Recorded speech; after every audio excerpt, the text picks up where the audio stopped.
Welcome to the RotoWire Fantasy Football Podcast, sponsored by DraftKings Best Ball. I'm Jim Coventry, along with James Koh. We do a weekly show about bus, but guess what? We got the Sleeper King in the house, so we're going to do bus. But we're also going to do sleepers because I cannot leave James Koh out in the dry in what he does best. James Koh, before we get rolling, what do you think about that concept of you getting some sleepers in here? Well, hey, listen, again, I am the self-anointed Sleeper King, and man, it just would not feel right. It wouldn't feel like it's on brand if I didn't at least talk about some deep sleepers, and man, I got some deep sleepers for the folks out there. So maybe you're playing an SFP, I don't know. You know what I mean? You're getting into those later rounds, man, I got you covered. I got some players that we're looking at in rounds like, 18, 19, 20. When you're really getting into those doldrums of those rounds, man, I got some players that I'm excited about. And we love us some Sleeper King. All right, before we dive into this show, we're going to try out the RotoWire mock draft tool. This tool lets fantasy managers sharpen their drafting tools while having the RotoWire projections to guide us. It's part of the RotoWire subscription. And honestly, one of the sharpest edges you can have heading into the season. James, we're going to do about 5 or 6 rounds of this. We're going to break down some players, but we are going to get started with this right now. So we should have this on the screen. I'm going to tell people how to go navigate this. So when you see the screen and you go to RotoWire mock draft, we'll do a test team. That's what we'll call it. Snake draft. Number of teams, and we will go to 12 teams. And we'll set full PPR. And then we'll customize for 3 receivers because most leagues have 3 receivers. And now we're ready to roll. So we're going to continue here. All right. And now when you get here, you can choose a draft plan or have it choose it for you. For the sake of brevity, we'll have it choose it for us. And James, we are on the clock, and let's see where it's going to have us draft. Yes. All right. We are going to be drafting at pick 3 in this draft. Ooh, now, the way this went, threw a little curveball at us, James. Justin Jefferson went first, and Saquon Barkley went after that. The picks that the site is offering you can pick whoever you like on the board: Chase, Gibbs, Lamb, Bijan Robinson. Talk through what you'd like to do here. I don't know how you get away. If you're in the number 3 hole and Jamar Chase falls to you, I really don't know how you walk away from that. Bengals defense is still not very good. They're going to throw the ball a lot. Obviously, a lot of this is going to rely on Joe Burrow staying healthy, which again, has been very hit or miss throughout his entire career. But again, if we're just chasing that upside, and really you should be chasing upside with pretty much every single pick. Give me Jamar Chase, man. This is a guy that, again, can post 1,700 yards. And that's like regular for him. 1,500 yards is a floor for him. We're talking, and he's a certified touchdown maker too. That's the thing about Jamar Chase, man. Certified touchdown maker. Doesn't matter who he's playing with. We're looking at double-digit touchdowns every single year. There's really no need to overthink this one, James. You laid this out fine. Chase will not drop to 3 in many drafts, but it does happen. And so in that case, yes, we're going to do that. Now, one quick question I'll ask you. Let's say Chase had gone first and then Barkley. What would your third pick have been in that scenario? I do think that Justin Jefferson, especially given the situation with Jordan Addison right now, I wouldn't be surprised if Addison sees a 3-game suspension and Justin Jefferson sees like 18 to 20 targets in the first 3 games of the season. Because you look at the depth chart, Jim, there's not that many other pass catchers there for the Minnesota Vikings. And the reason I bring up the first 3 games, if you're a veteran of this of this game that we love called fantasy football, if you go out there and you go 2-1, or lo and behold, you go 3-0, you are very much set up for success to go into the fantasy playoffs. Those first 4 weeks are so critical. We got to get dubs. Everyone's healthy in the league, but we got to go get dubs. And I tell you what, if Justin Jefferson is available there at 3, I think you just go and get it, because I think you are really setting yourself up for success in the postseason. Okay, as we get to our second pick, this will be near the turn at the end of the second, beginning of the third. So the 2-10, and then we'll later get to the 3-3. So we already have a wide receiver in Jamar Chase on the board.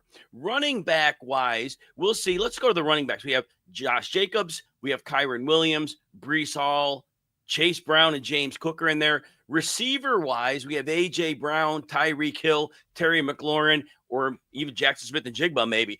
James, what would you do knowing you have one receiver? You got the semi-turn pick coming up here. What would you do with this first pick?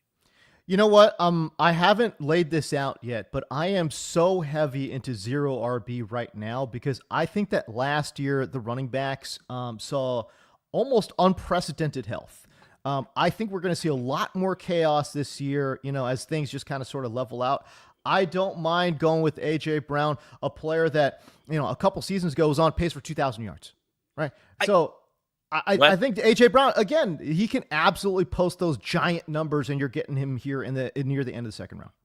When you're talking about A.J. Brown, too, I think a lot of people look at his season-long numbers last year and say, well, he just barely nicked 1,000 yards. He missed 4 games.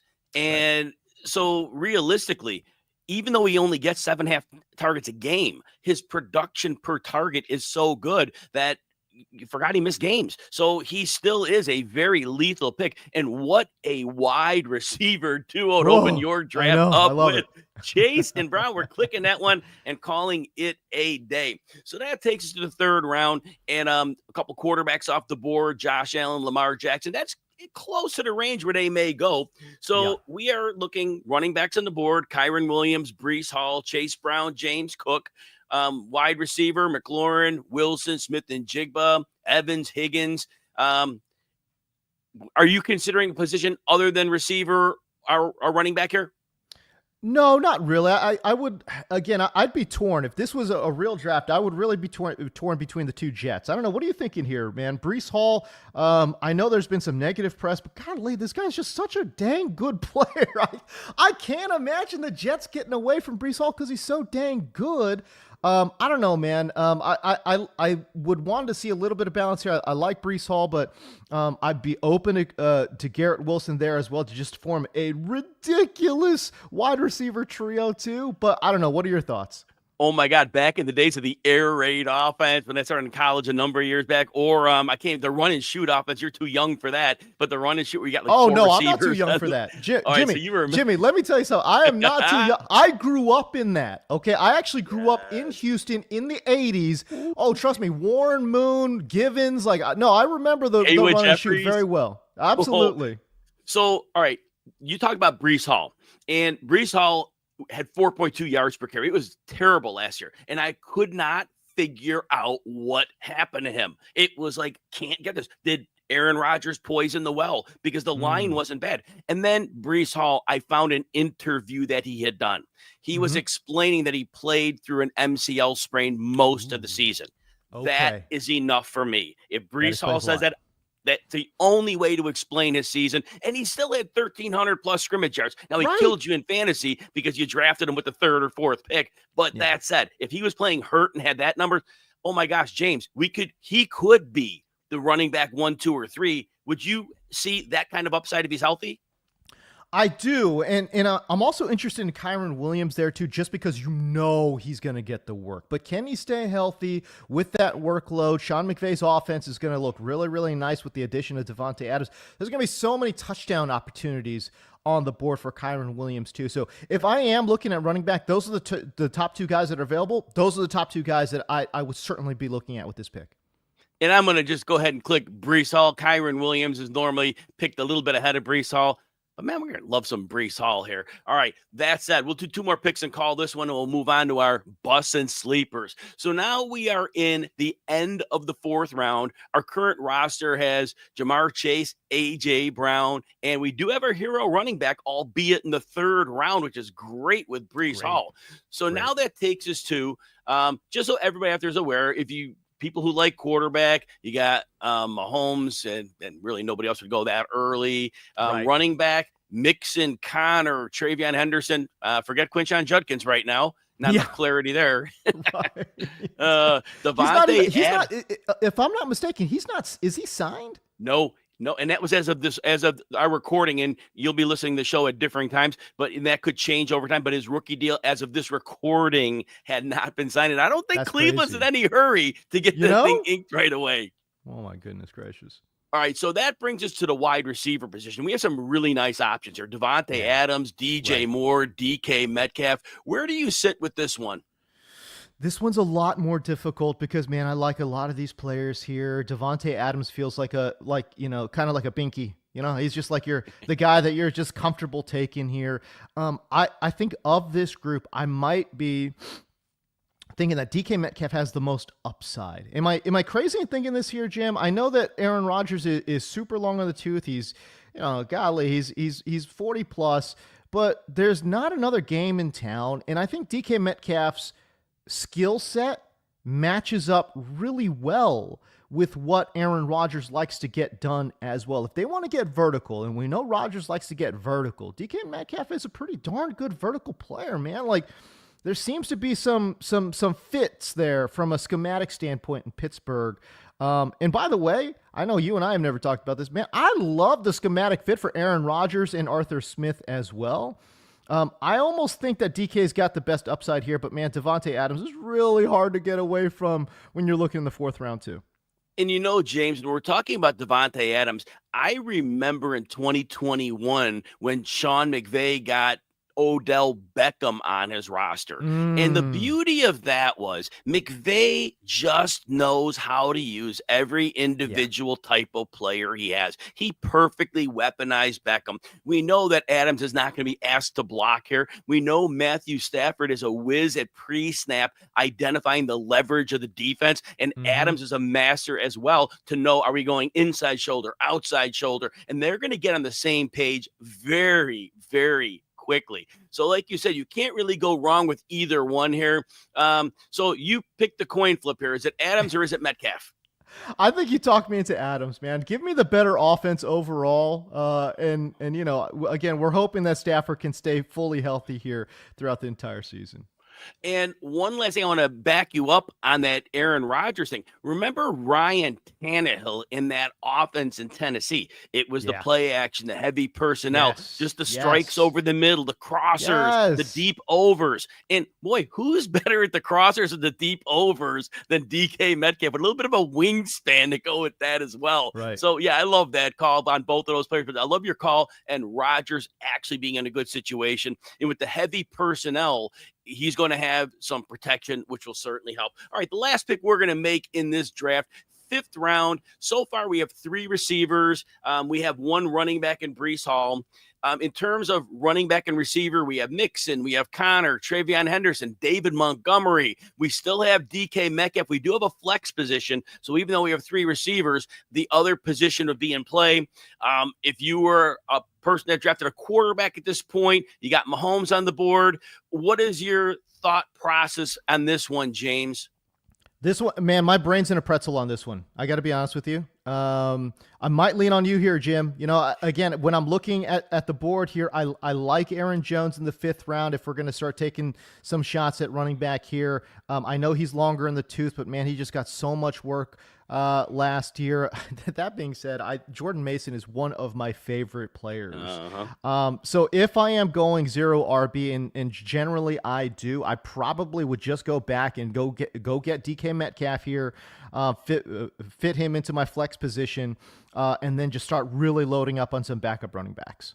So we'll roll with your call for we're doing hero running back. You usually go 0. We'll make this one hero. So let's just go ahead and just click on Metcalf, and then that would be our pick right there. And then let me see rosters. See if it shows us our roster here. And then let me take a little screenshot of this one because I like this roster. And that's a nice little 5 rounds. So as you see, Breece Hall at running back, Jamar Chase, A.J. Brown, Davante Adams, and the flex. Let's go. DK Metcalf. Wow, we are ready for this one. All right, let me stop sharing the screen here, and let's get on to the next leg of the show. All right, stop the screen. Good deal. All right, James Koh, we are back at it. Now, if you want access to that mock draft tool, you will be able to get that with a RotoWire subscription, and James and I can get you 15% off of that. You just go to rotowire.com, pick your subscription, and use the code YouTube15 at checkout. All right, James, we're going to do one little read before we get to some busts. Is there something you wish your fantasy league had or features that are missing from your current league? Bonus scoring, custom schedules or playoffs, deeper team settings? Well, look no further. We got you covered with our friends at Fantrax. Fantrax is one of the most customable fantasy platforms in the industry, offering the greatest fantasy experience for your dynasty, keeper, redraft, and best ball leagues. Fantrax even offers college football fantasy leagues. You create or join a fantasy football commissioner league, invite your friends, and dominate your draft this season. Fantrax is the top dynasty fantasy football platform in the industry. Now, Fantrax is running a special promotion. You don't want to miss it. Sign up for free at fantrax.com/RotoWire today to enter for your chance to win a signed Jamar Chase jersey. Simply create a new league or bring over your existing leagues for more chances to win. Again, fantrax.com/RotoWire. Sign up today. Fantrax, the home for fantasy sports. All right, James, we're going to talk a couple second year or rookie player busts. The one that I'm going to talk about first is going to be Bo Nix. Now, I'm not throwing shade on Nix as a player. Nix was outstanding last year because he had to be. In the second half of the season, Sean Payton realized we cannot run the ball with this team. We got Javonte Williams. That wasn't working. Jaleel McLaughlin. That wasn't working. Audric Estime, not so much. So they had no choice. Bo Nix not only had to throw, but he took it on his legs as well, rushed for over 400 yards. But, James, the way I see it this year, this defense was very, very good. And they bring in Dre Greenlaw. They bring in Talanoa Hufanga. They draft Jahdae Barron, first-round cornerback. This team's going to play defense. And in the running game, you get J.K. Dobbins, you get R.J. Harvey, and that great line. I don't think Bo Nix is going to be asked to carry the team this year, and he's being drafted at quarterback 9. I think his role is going to make him more of quarterback 13, so therefore that makes him a bust in my category. I'd like to hear your thoughts on Bo Nix. I'm with you 100%. The defense, for me, I think was really good last year, and I think they just got better. I mean, they had a real issue at linebacker, and they addressed that. The middle of the field for them, I think, has been, shored up, right? So, to me, I'm with you, and really, I don't know. Look, if you're watching this show, you should be I would say that you're a veteran in regards to probably waiting on quarterbacks, right? And if you're looking at RotoWire ADP, Bo Nix is the quarterback 8 or 9. Okay, that's fine, except for the fact that you look after him. Like, why are we got Justin Herbert as the quarterback 11, and you can get him 30 picks later. You know what I mean? Like, Jordan Love is out there, and he's going, 50, 60. CJ Stroud. Oh, my goodness. The additions that they have made in that wide receiver room, CJ Stroud has another opportunity to go for 35-plus touchdowns. And he's the quarterback 15 right now. You like rushing quarterbacks? Great. Justin Fields is the quarterback 16 with no real competition behind him. Like, to me, Bo Nix, Jared Goff, these two guys, Baker Mayfield included, I don't understand why they're going so high. And to be honest with you, I think that if you're taking Baker, Bo, or Jared Goff in the first 100 picks, I think you have done yourself a disservice. 100%. Let's do one more bust here. I'm going to go with Matthew Golden. His price is only wide receiver 47. But here's the deal in Green Bay. Last year, first half of the season, we saw Jordan Love throwing 34 passes a game. And then they went run heavy. And what happened to those pass attempts? 24 per game. Now, James, you remember when Matt LaFleur was coaching Aaron Rodgers. Aaron Rodgers was throwing a lot less in the days early in his career. It was still 520 attempts, but that was for Aaron Rodgers. The attempts are probably going to continue to be low here. This team wants to run the ball, keep their defense off the field, and that would work really well for them. Here's the problem. You already got Jaden Reed who gets some targets. You have Romeo Dobbs or Savion Williams. You've got Tucker Kraft, and now you have Matthew Golden. If I only have 24 or so passes a game, and the running backs are getting a couple of those as well, there's really not a lot of targets to go around. The other thing, if there's one issue I have with Jordan Love's game, it's the inconsistent downfield passing. And if Matthew Golden's going to be used for that blazing speed to get downfield, I don't know that's a nice stylistic fit. And what I really want Golden taking underneath routes from Jaden Reed, I don't know. So I think that Matthew Golden is just not going to get enough opportunity. Where do you stand on Matthew Golden? Yeah, I'm with you. I don't really understand the price tag right now. He's a rookie. So one thing is that I think that he will take a few games to get warmed up. And so when you're taking him, even as the wide receiver 46, you look at the price tag, and he's going as a top 100 pick, right? I mean, there's guys like Ricky Pearsall there. There's guys like Josh Downs right there. There's guys like, I can't believe Michael Pittman. Guys, Michael Pittman had a back injury the entirety of last year, and he was fine. Like, he wasn't good by any stretch of the imagination, but he was fine. A healthy Michael Pittman in that offense with Daniel Jones as the trigger man, I don't know. Maybe I'm confused. Maybe I just cape up for Michael Pittman too often, but I like him, So there are other players there that I think could, again, significantly outperform Matthew Golden.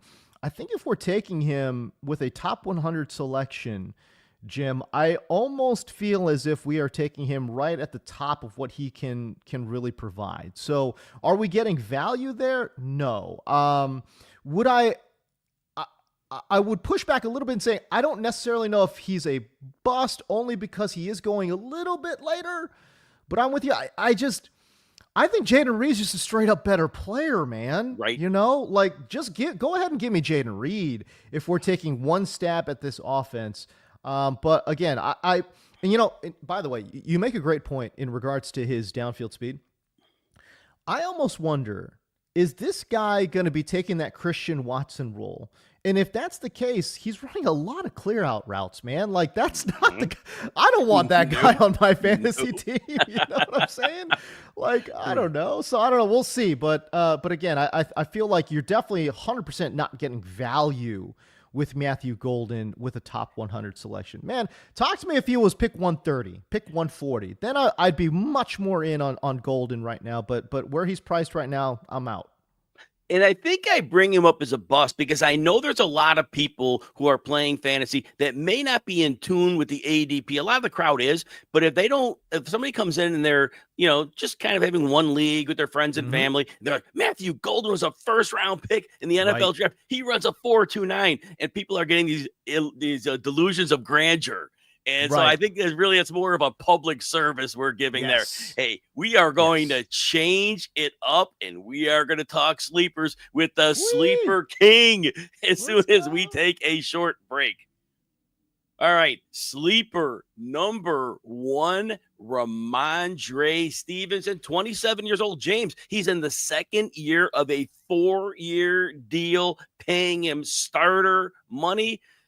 The Patriots have tried to upgrade their offensive line. We'll see how that shakes out. Tell us why you like Rhamondre Stevenson, who is usually going right around running back 39 in average drafts. So, and by the way, can I just say this too? Jim, if you and I have not done that many shows together. If you feel like I'm out of pocket, if you feel like this guy's taking some crazy pills, you can go ahead and let me know. I ain't going to get offended because you know what? The Sleeper King is used to making sleeper picks, but when you make sleeper picks, man, you're going to get some wrong. You know what I'm saying? So again, I'm not worried about it, but Rhamondre Stevenson, for me, you're talking about the contract, and I love that because again, this team is priced into Rhamondre Stevenson. The fantasy community right now is treating Rhamondre Stevenson as if he was a bad player, as if Rhamondre Stevenson was terrible last year, as if the entire New England offense was like good and Rhamondre Stevenson was bad. No, New England's offense sucked it was terrible last year, and I thought Rhamondre did the best that he could. They go and invest in Travion Henderson. That's why there's so much reticence, hesitancy with Rhamondre, and I get it. They spent good draft capital on Travion Henderson, but I've done some charting. I charted the top 12 running back prospects in this year's class. Travion Henderson was third to last in man gap success rates. He was dead last in zone. I do think with the offensive structure that they have there in New England, they'll run a lot of man gap. But the problem is for me, Travion Henderson was third to last in broken tackle rate among the 12 charted prospects. And man, he was the second worst in run stuff rate.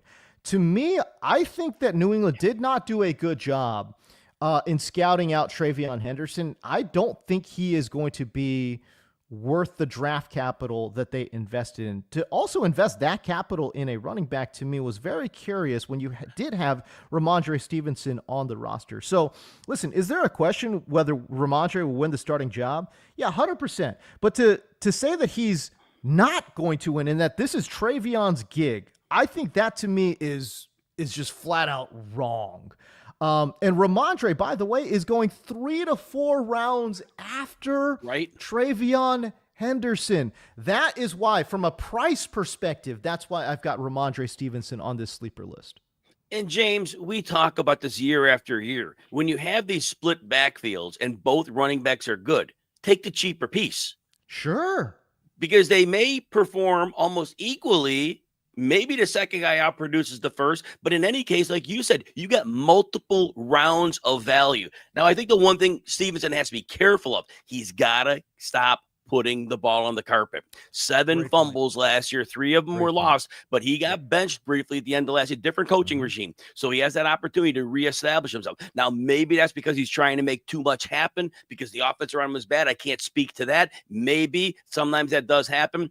He hasn't been a terrible fumbler in his career. He's had some issues. I don't think bad enough. But like you said, he's 227, and Travion Henderson is 205. Stevenson profiles as the early down back, the goal line back if it all works out. Henderson probably sees more passing work, although Stevenson can catch the ball, another 35 catches last year. So that's in play as well. But I would imagine with their second round pick, they will want to make sure he's on the field. To me, that's passing downs. So I think the floor play too is also in Stevenson's advantage here. Don't know how many touchdowns the Patriots are scoring, but again, I think there's a secure role. Definitely see the case, like you said, at running back 39. You're drafting him outside of the running back 3 zone, and that's where your value lies. Is your team's NFL team's GM messing it up again? If you ever thought you could be a better GM than the guy running your favorite team, you should check out Ultra GM. Ultra GM's a revolutionary new take on fantasy football that makes you the general manager of your favorite team. You start with the team's full roster, you build it through the draft, free agency, trades, and even the practice squad to create your ideal team. No fantasy football platform or GM simulator has ever produced the degree of realism and engagement that Ultra GM offers, and none has ever given you the opportunity to manage a team that you love and care for the most. Compete against family, friends, or even your team's real GM to see who is the Ultra GM. You think you can do better than your team's GM? Visit ultragm.com to prove it. All right, James, let's get another sleeper going here. You like yourself some Bjayshul Tuten, 4th round draft pick of the Jacksonville Jaguars, going off the board as about running back 42. Late May, it was running back 37. Early May, running back 38. So he's lowered a little bit. That news of Travis Etienne getting that crack at the lead job probably had something to do with that price getting driven down. In college, we know Tuten ran for 11.59 and 15 touchdowns, but the big thing was the testing speed in the combine. 100th percentile speed. James, talk it up for some Bjayshul Tuten. Again, I'm torn on this pick, but again, I think you're getting good value with him, right? And anyone who knows me, I'm going to stay on brand. I'm going to talk about 40 time, okay? We're talking about Tuten run a 4.32 40. And not only that, you talk about short area burst, 40.5-inch vertical leap as well. This guy's an athletic freak. He's an absolute freakazoid when we're talking about speed and short area burst. And we definitely saw that coming out of Virginia Tech as well. Look, it might be Etienne. I don't know what the hell happened to Trevor Etienne last year. He fell off a dang cliff. I have no idea what happened there. And there's a lot of talk right now, especially in fantasy circles, that Tank Bigsby's going to take that starting gig, and that's going to be his job. And I would caution there because Tank Bigsby just doesn't have pass catching chops, period. No, right? No. And Jacksonville has let us know that Tank Bigsby does not have the passing down work, right? So I would take a lot of caution there. Tuten is going later than Etienne. And what I really liked about Tuten is that, man, this guy was insanely good on outside zone run plays. I charted him with a 77.8% success rate on zones that went to the outside. That was tops in the class. That was better than Ashton Ginty, who is also amazing at getting to the outside. So, and again, this is a real home run threat when we are talking about Tuten. Now, we know Liam Cohen is the head coach there too, and Sean McVay, he comes from that Sean McVay system, right? So you figure they're going to run a lot of zone. And on top of that, Tampa Bay ran outside concepts at the 8th highest rate last year. So we're going to get zone. We're most likely going to get outside zone. And they drafted a guy in Bjayshul Tuten who is outright the best prospect that I charted in terms of running outside zone. I think there's a real opportunity for Bjayshul Tuten to win this starting job and be an absolute monster, especially if we're talking after weeks 4 and 5.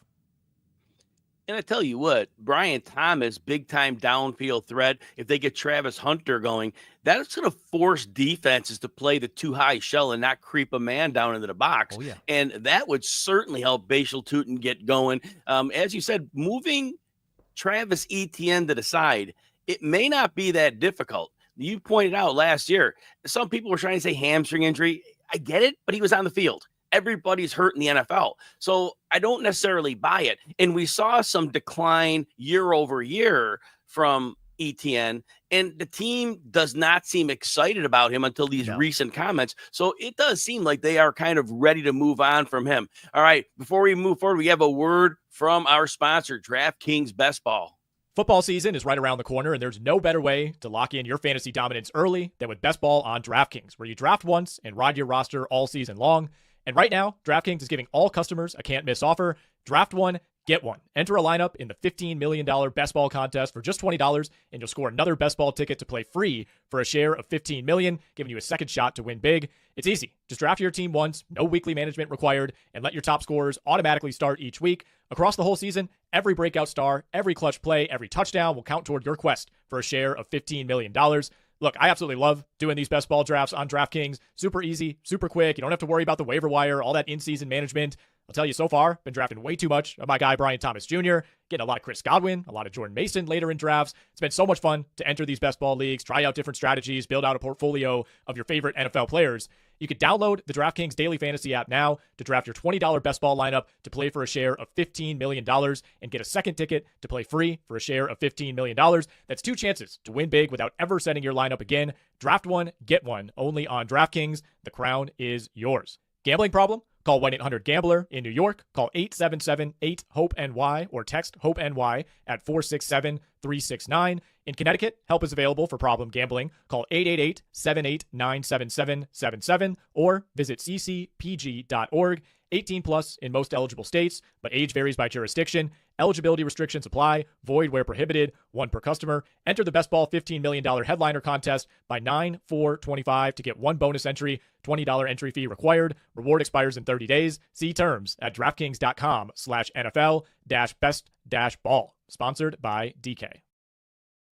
All right, this is going to be a segment about DraftKings Best Ball. James, we're going to talk 2 more sleepers, but then when we talk with them, we're going to frame them about how we want to utilize these players if we want to take down a best ball tournament on DraftKings. We are starting out with MarShawn Lloyd. James, a player we hardly saw on the field last year. Right. He had a little early season injury, then some appendicitis.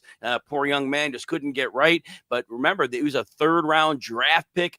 Team loved him. Right now, he's going off the board about running back 55. Tell us what you like about MarShawn Lloyd. I do quickly want to point out that Josh Jacobs only played 62% of the snaps last year, so there is room for someone else. Yeah, I mean, listen, that is Matt LaFleur style, period. I mean, this is the same guy that gave an aging Dion Lewis 40% of the running back carries, while he gave in his prime Derrick Henry 57% of the carries. LaFleur is allergic.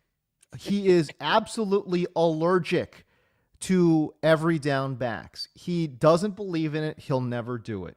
MarShawn Lloyd, as you mentioned, is a 3rd-round pick.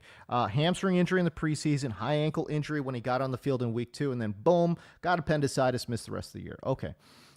We know that there's going to be some combination of backs is probably going to take home 40 to 45% of the running back carries there in Green Bay. And man, for me, I'm going to go ahead and just take this guy who is a completely forgotten man in MarShawn Lloyd. He's going, in a lot of drafts, he's going undrafted. In a lot of drafts, this is a guy that's going outside of the top 200 pick. Come on, brother.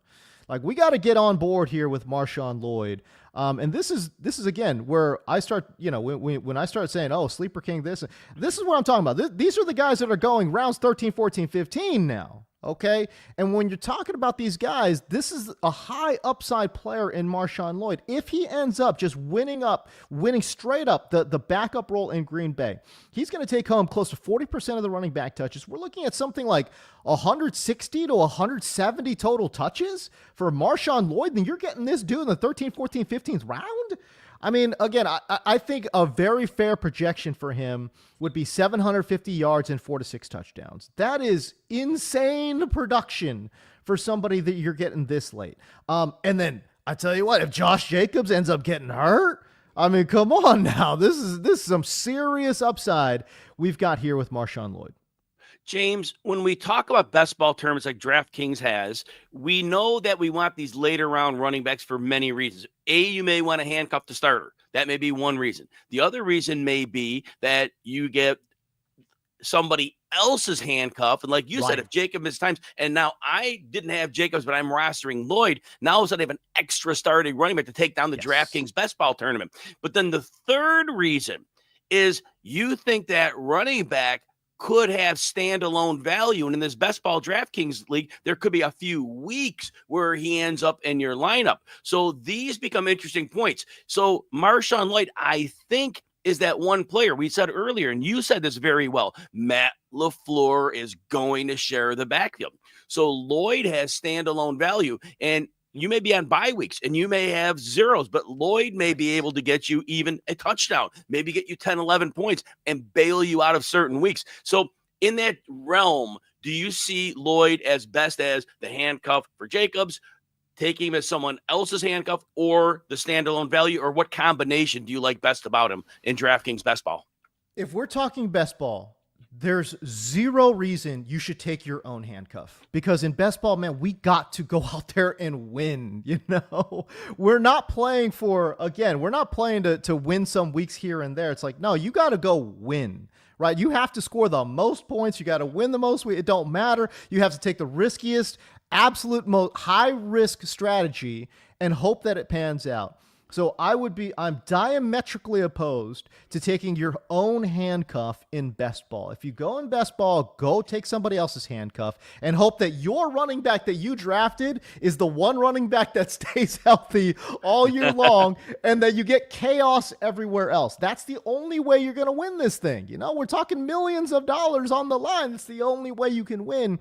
I think MarShawn Lloyd, again, fits that bill. To your point, he's got standalone value. He can fill in the bye weeks. And that's if Josh Jacobs stays healthy, which, again, I'm not 100% sure because, man, he did get a good amount of work last year, too. 100%. Before we get to our next one, I want to take one comment because it's relative to rookies, and it's about Jadon Blue. And Uncle Ted says he's a bigger, shiftier A-Chan. He's the best rookie in the class. I'm going to tell you, we just heard a quote, Locked On Cowboys podcast, former Cowboys coach Glenn Smith. He said the coaches have expressed that Jadon Blue is borderline lazy and the team is not thrilled with his work habits. I also was on the Sirius XM show with Tom Kesenick on the High Stakes show on a Wednesday night, and we had Marcus Mosher, their own beat writer, and he does not expect Blue to be much of a contributor this season. He is very dialed into the team. So again, if you're betting on Blue in your DraftKings best ball, go right ahead. But it seems like the interior Dallas room, they may not be as excited as some of the fantasy football fans are. What do you say about that, James? I mean, again, it's really interesting. I like Jadon Blue. I thought he was a very explosive player, obviously. I don't love him, though. I don't think he doesn't profile to me as an every down guy. And again, just from a fantasy perspective, to your point, there has been literally zero hype coming out of Dallas in regards to Jadon Blue. I mean, for God's sakes, Jim, we're hearing about Javonte Williams. Right? I'm hearing more press about Javonte Williams than an explosive rookie running back in Jadon Blue. I think that there's a lot of crumbs there telling you that he's probably, again, to Mosher's point, probably not going to have a huge impact for Dallas. Now, again, things can change. Always. Talk to me in week 6. No. I mean, it's a different season. When we get to week 6, it's a completely different season. But as we sit here today in mid-July, I'm not that excited about Jaden Blue. As that ship has sailed, we're going to talk about Will Shipley. Terrible segue. I had to use it, though. So we have Shipley next. All right, that's your next sleeper call, James. And going off the board about running back 63. Now, we did see very limited work from Shipley last year. He got work in both games against the Giants. But again, it was 8 carries for 15 yards in week 7. Week 18, when he got to start, 10 carries for 32 yards, did catch 4 for 35. Against Dallas, he was the only other game he had excessive work, 9 for 34. He did a little bit in that playoff game against Washington, though, 4 for 77, had that long run. So that said, though, not much of a depth chart. And A.J. Dillon's been on the decline since year 1. I don't know how he's on a roster. So tell me about Will Shipley in your DraftKings best ball and why you like Shipley first and why he fits into the DraftKings best ball plan. I know that A.J. Dillon has more name value, but I mean, there's already beat writers saying that he might not make the team, right? So I'm going to go ahead and think that Will Shipley's the running back 2 here. There's been a lot of positive press clippings about Shipley being the RB2 behind Saquon Barkley. The bottom line is this. I love Saquon Barkley. I'll go to war for Saquon Barkley to be in the Hall of Fame. I think he's a phenomenal player. Anytime you post, 2 separate 2,000-yard scrimmage yard seasons, we're going the Hall, baby. Okay, that's Saquon Barkley.